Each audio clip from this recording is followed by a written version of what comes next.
Capítulo 20. Si esta idea o esta obra es de los hombres, se destruirá. Pero si es de Dios, no conseguiréis destruirles. No sea que os encontréis luchando contra Dios. Hechos de los Apóstoles, capítulo 5, versículo del 38 al 39. Quizá no te parezca posible para alguien que ve a la bienaventurada madre ser impresionada por alguien más. Pero en julio de 1987 conocí a un santo en vida. El encuentro tuvo un efecto duradero. Fui a Roma, invitada por un sacerdote italiano. Italia en sí misma es una maravilla. La historia es fascinante. Era fácil imaginarse a los gladiadores luchando en el Coliseo y a los emperadores dirigiéndose a sus súbditos en el Foro Romano. Pero los incontables lugares santos de la ciudad eterna fue lo que más me conmovió. Explorar las antiguas catacumbas cristianas me hizo apreciar la resistencia y la valentía de los primeros miembros de mi religión.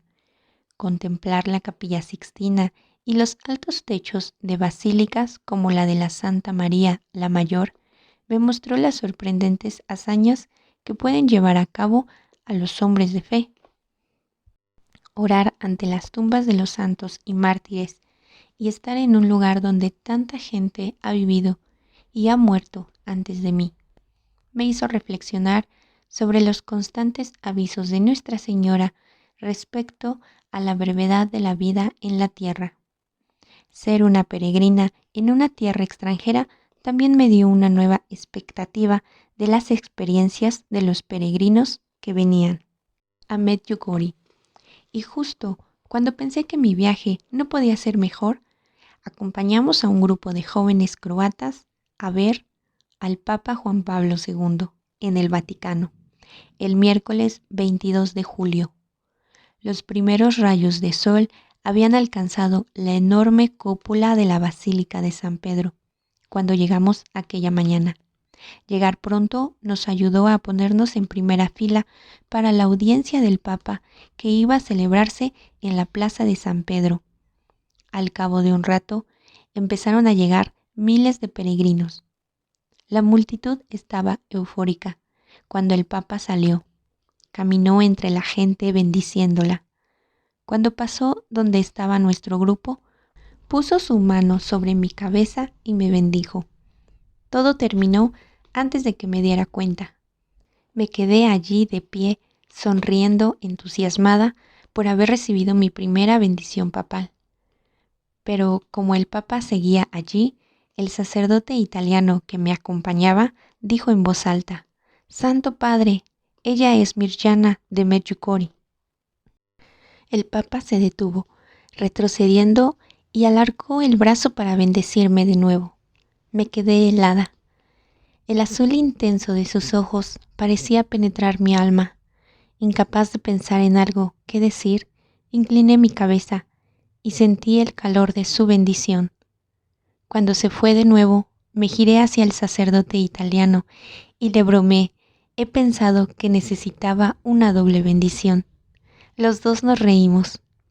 Esa misma tarde, cuando llegué a nuestro alojamiento, mareada aún por la experiencia, me impactó recibir una invitación personal del Papa. Pedía que fuera a verle la mañana siguiente en privado en Castel Gandolfo. Estaba tan emocionada que casi no pude dormir esa noche. ¿Cómo sería nuestro encuentro? ¿Qué diría? Las preguntas se agolpaban en mi mente. Me calmaba un momento y luego de repente recordaba: mañana estaré con el Papa. Y así fue toda la noche. Al día siguiente llegué a Castel Gandolfo justo antes de nuestro encuentro programado a las 8 de la mañana. Ubicada a unos 42 kilómetros al sudeste de Roma, la villa fortificada ha sido la residencia papal de verano durante siglos. Encaramado en una colina aireada rodeada de jardines y olivares, el palacio papal se asoma al largo albano, cuyas aguas son casi tan azules y llamativas como los ojos azules de San Juan Pablo II. Un hombre trajeado me acompañó hasta el jardín de la residencia. Cuando vi al Santo Padre, que ya estaba esperándome, me eché a llorar. Me miró y me sonrió. Su mirada estaba llena de cordialidad y amor, y sentí que estaba en la presencia de un hombre santo, un verdadero hijo de la bienaventurada Madre. Por entonces ya había empezado a reconocer algo especial en los ojos de las personas que amaban a Nuestra Señora. Una ternura que solo la Madre puede transmitir.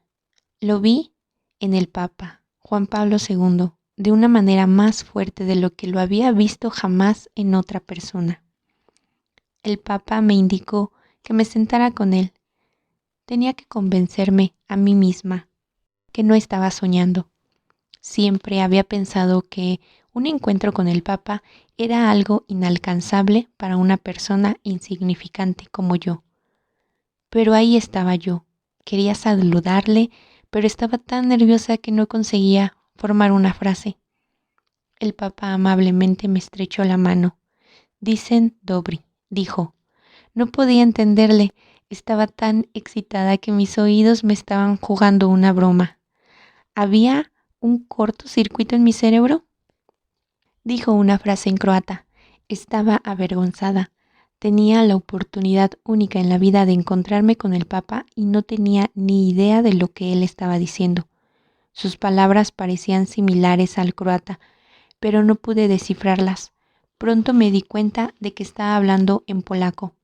Las lenguas eslavas, como el croata y el polaco, comparten muchas palabras en común, por lo tanto, él quería ver si nos podíamos comunicar en nuestras lenguas nativas.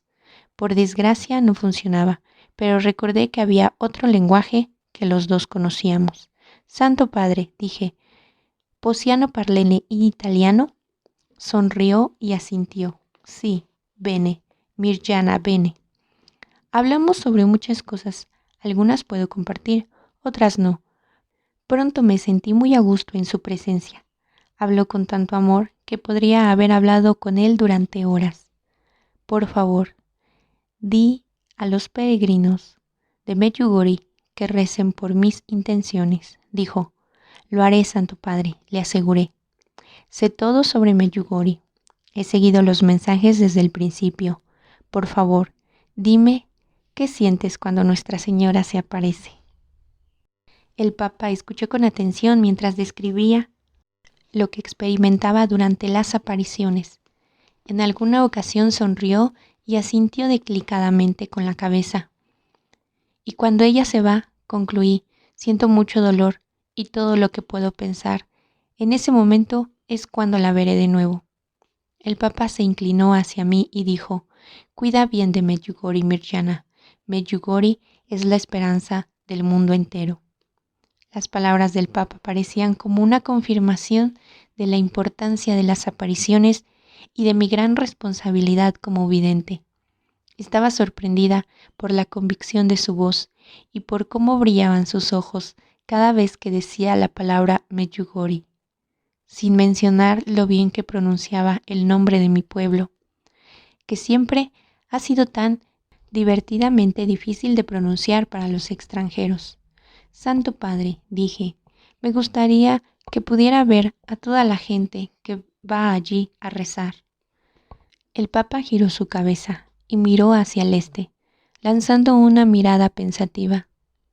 Si no fuera Papa, dijo, hubiera ido a Medjugorje desde hace tiempo. Nunca olvidaré el amor que irradiaba el Santo Padre. Lo que sentía estando con él es parecido a lo que siento cuando estoy con Nuestra Señora. Mirar sus ojos era como mirar los de ella. Después, un sacerdote me dijo que el Papa se había interesado por Medjugorje desde el inicio, porque justo antes de que nuestras apariciones comenzaran, había estado rezando para que Nuestra Señora se apareciera de nuevo en la tierra. No puedo hacerlo todo yo, solo. Madre, rezaba. En Yugoslavia, Checoslovaquia, Polonia y muchos otros países comunistas, la gente no puede practicar libremente su fe. Necesito tu ayuda, querida madre. Según este sacerdote, cuando el Papa supo que Nuestra Señora se había aparecido en un pequeño pueblo de un país comunista, de inmediato pensó que Medjugorje había sido la respuesta de sus oraciones. El profundo amor del Santo Padre por la bienaventurada Madre viene desde su infancia. Karol Wojtyła tenía solo 9 años cuando su madre murió. El padre de Karol lo llevó a un santuario mariano cerca de su casa en Polonia. Estando delante de una estatua de la Virgen, su padre dijo: «La bienaventurada Madre te cuidará hasta que te reúnas con tu Madre del Cielo». La fe de Karol le sostuvo durante los tiempos de sufrimiento y persecución, cuando los nazis invadieron Polonia. Él decidió entrar en un seminario clandestino sabiendo que sería encarcelado o asesinado si lo cogían. La guerra terminó y fue ordenado sacerdote en el Día de Todos los Santos, el 1 de noviembre de 1946. Vivir como sacerdote en Croacia después de la guerra era difícil y peligroso. Polonia había sido tomada por los comunistas. Como una persona de fe, viviendo bajo un régimen ateo, podía entenderlo. El padre Wojtyła prestaba especial atención a los jóvenes adultos y a menudo se los llevaba a hacer senderismo por las montañas, donde rezaban juntos, celebraban la misa y hablaban sobre su fe, lejos de los ojos vigilantes del gobierno. Para protegerlo de los comunistas, sus estudiantes le llamaban tío. Bajo la ocupación turca, los croatas llamaban a sus sacerdotes tíos, por la misma razón.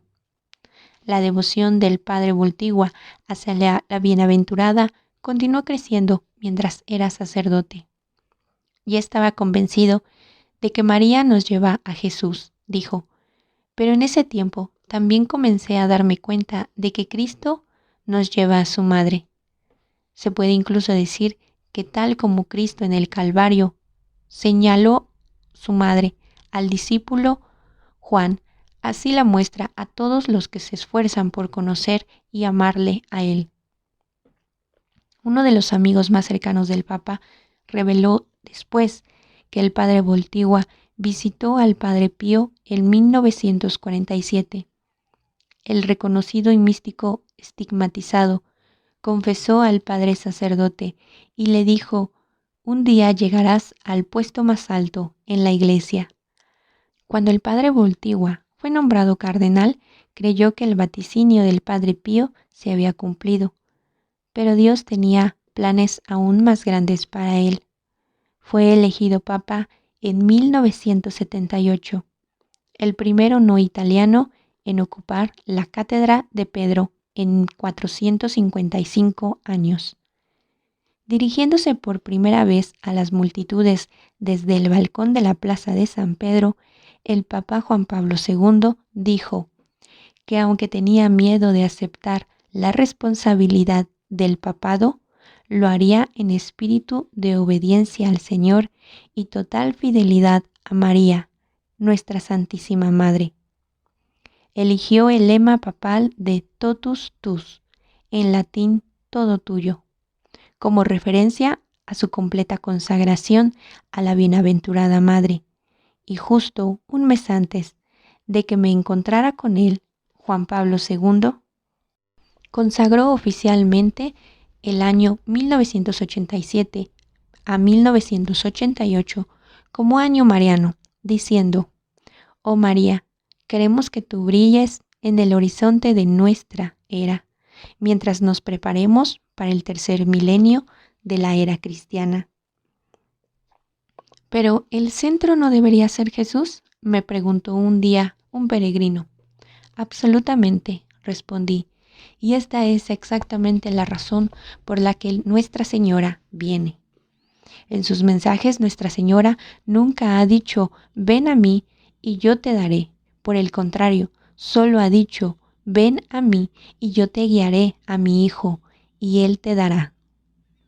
La bienaventurada madre, como todos los demás, debe rezar a Dios para alcanzar lo que ella desea. Es por eso que la llamamos intercesora, porque intercede por nosotros delante de Dios. Incluso la oración del Ave María, que tiene sus raíces en la Biblia, implora su intercesión con las palabras: ruega por nosotros, pecadores, ahora y en la hora de nuestra muerte. Los creyentes han venerado a la Virgen María desde los inicios de la cristiandad. Uno de los primeros títulos, Theotokos, significa la que ha engendrado a Dios en griego, y a lo largo de los siglos los santos han ensalzado su amor por la bienaventurada Madre. Algunos de ellos fueron acusados de poner demasiada atención en ella en vez de Jesús, pero ellos han visto el importante papel de María en la historia humana. Sabían que su misión divina era guiar a la gente a su Hijo, lo mismo que había hecho cuando vivía en la tierra. María es la mujer más importante en la historia, dijo el padre Tomislav Perspan, un párroco en Medjugorje. Por su fiat, su sí, al ángel entró en la historia humana y cambió el curso del mundo. Desde el principio, ha estado involucrada en los acontecimientos más importantes de la historia de la salvación. Por lo tanto, cuando sea y donde sea que sea aparecido o esté apareciendo, ha sido por una razón especial. Nunca tengáis miedo de amar mucho a la bienaventurada Virgen, dijo San Maximiliano de Kolbe, un sacerdote franciscano que se presentó voluntariamente para morir en lugar de un desconocido en el campo de concentración de Auschwitz. Nunca podrás amarla a ella más de lo que Jesús la amó. San Agustín, un famoso pecador que experimentó una profunda conversión, habló de María como algo parecido a una nueva Eva. Por la caída, decía, un veneno pasó a la humanidad a través de una mujer, y por la redención se dio la salvación a los hombres también a través de una mujer. Santa Madre Teresa de Calcuta explicó su amor por María en términos sencillos. Si alguna vez te sientes angustiado durante el día, decía, llama a Nuestra Señora. Simplemente di esta sencilla oración: María, Madre de Jesús, por favor, sé una madre para mí ahora. Debo admitir que esta oración nunca me ha fallado. Otros sacerdotes usaban el humor para describirla. Solo después del juicio final, María descansará. Decía San Juan María Vianney, desde ahora hasta entonces está muy ocupada con sus hijos. Y usando una rara pero efectiva metáfora de pescadores, Santa Catalina de Siena decía, María es el más dulce anzuelo, elegida, preparada y dispuesta por Dios para pescar los corazones de los hombres. El Papa Juan Pablo II definió el papel de la bienaventurada Madre en la salvación. María, la primera de los redimidos, dijo, brilla ante nosotros como una lámpara que guía el camino a toda la humanidad, recordándonos el final al que la persona está llamada, la santidad y la vida eterna. Por supuesto, las personas que dijeron estas cosas eran todos miembros de la Iglesia Católica. Incluso el precursor del protestantismo, Martín Lutero, expresó su respuesta por Nuestra Señora en uno de sus sermones. Dijo, la veneración de María está inscrita en lo más profundo del corazón humano. Lutero también la llamó la mujer más alta y la gema más noble en la cristiandad después de Cristo, y la describió como nobleza, sabiduría y santidad personificada. Incluso miembros de denominaciones protestantes que se enfocan casi exclusivamente en la Biblia pueden quedarse sorprendidos al conocer que la Biblia en realidad dice bastante sobre la bienaventurada madre. De hecho, explica con claridad quién fue ella y quién es. El Papa Juan Pablo II resumió el relato bíblico sobre la bienaventurada madre diciendo: de María aprendemos a rendirnos a la voluntad de Dios en todas las cosas. De María aprendemos a confiar incluso cuando parece que toda esperanza se ha ido. De María aprendemos a amar a Cristo, su Hijo, y el Hijo de Dios. En el comienzo de la Biblia, Génesis capítulo 3, versículo 15, se habla de una mujer cuyo retoño pisaría la cabeza de la serpiente. Y en Isaías capítulo 7, versículo 14, el nacimiento virginal fue claramente predicho. Pues bien, el Señor mismo va a daros una señal. He aquí que una doncella está encinta y va a dar a luz un hijo, y le pondrá por nombre Emmanuel. Después de que las apariciones comenzaran, leer la Biblia se convirtió en una nueva experiencia. Llegar a conocer a alguien que en realidad ya era mencionado en los Evangelios dio vida a los acontecimientos. Personalmente, preferí leer el Nuevo más que el Antiguo Testamento. Tenía problemas para reconciliar la imagen de Dios enfadada y celosa, como a veces se muestra en los libros más antiguos, con el Dios de la misericordia que había llegado a conocer a través de las apariciones. Cuando era pequeña, en la catequesis, representaban a Dios como un juez enfadado. La bienaventurada madre me enseñó de modo distinto que Dios es nuestro Padre, que nos ama mucho y que a través del amor intenta siempre ayudarnos a cambiar. De hecho, es la razón por la que Él nos ha enviado a su bienaventurada madre. Todo lo que sucede en Medjugorje es el resultado del amor. El Nuevo Testamento a menudo habla de este amor, especialmente en los pasajes relacionados con María. En el Evangelio según San Lucas, capítulo 1, del versículo 26 al 28, vi que se describía a María como la llena de gracia. Incluso antes de la encarnación, al 6º mes, fue enviado por Dios el ángel Gabriel a una ciudad de Galilea llamada Nazaret, a una virgen desposada con un hombre llamado José, de la casa de David. El nombre de la virgen era María, y entrando le dijo: Alégrate, llena de gracia, el Señor está contigo. Puede sonar extraño, pero quizá María podría ser descrita también como una vidente. Ella vio un ángel del cielo y se comunicó con él. El saludo del ángel se convirtió en la primera frase del Ave María, y la siguiente línea de la oración procede de Lucas, capítulo 1, versículo 41, donde Isabel, la madre de Juan el Bautista, ve a María y siente que su bebé salta dentro de su seno.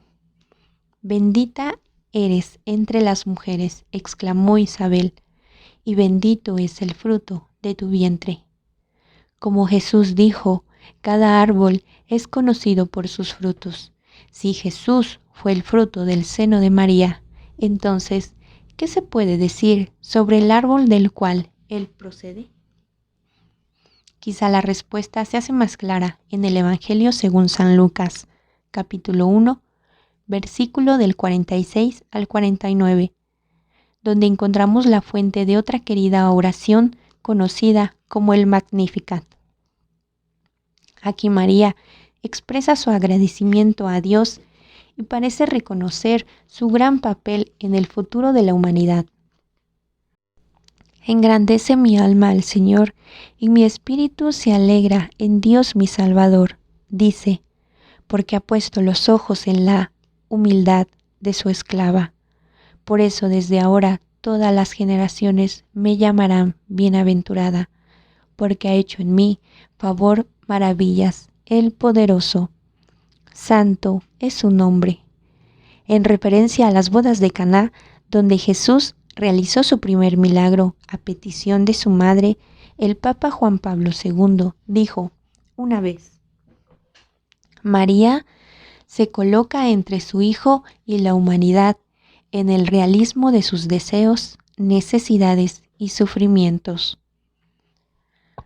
Cuando el Papa Juan Pablo II introdujo los misterios luminosos del Rosario en el 2002, el milagro de Caná era uno de ellos.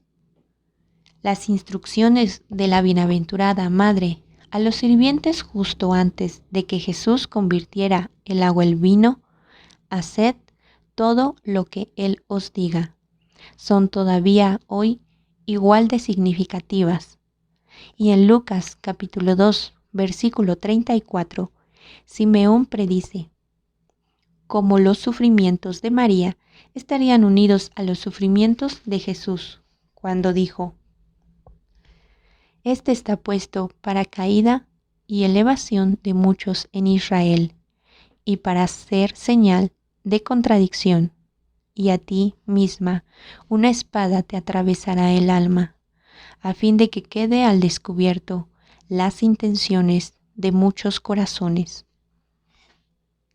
La predicción de Simeón se hace realidad cuando el Hijo de María es arrestado, torturado y crucificado. Juan capítulo 19, versículo 26. Cuenta el momento desgarrador cuando Jesús, sabiendo que estaba a punto de morir, confía María a su discípulo Juan. Jesús, viendo a su madre y junto a ella al discípulo a quien amaba, dice a su madre: Mujer, ahí tienes a tu hijo. Luego dice al discípulo: Ahí tienes a tu madre. Y desde aquella hora el discípulo la acogió en su casa. Y finalmente el libro del Apocalipsis, escrito por San Juan en Patmos, después de haber tenido una visión, parece confirmar el papel de María como la reina del cielo. Una gran señal apareció en el cielo. Escribe: una mujer vestida del sol, con la luna bajo sus pies y una corona de 12 estrellas sobre su cabeza. La mujer, escribe Juan, estaba a punto de dar a luz a un hijo varón, que iba a regir todas las naciones. El gran dragón rojo esperaba que el hijo de la mujer naciera para devorarlo, pero su hijo fue arrebatado hasta Dios y hasta su trono.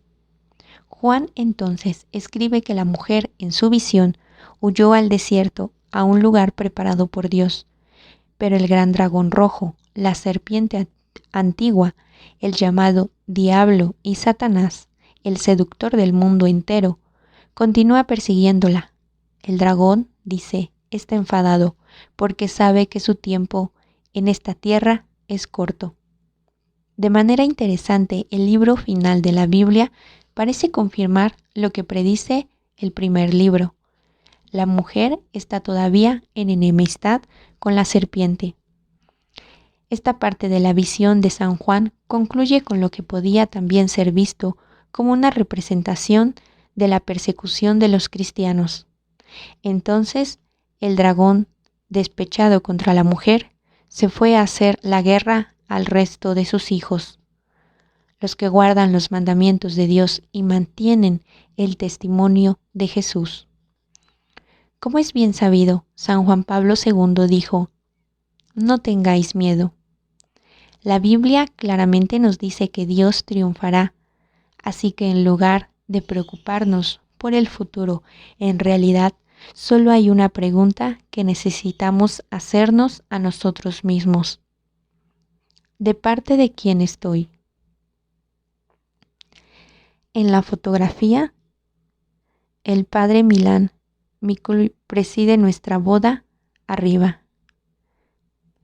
Yo con mi padre, mi madre y mi hermano en la fotografía de abajo.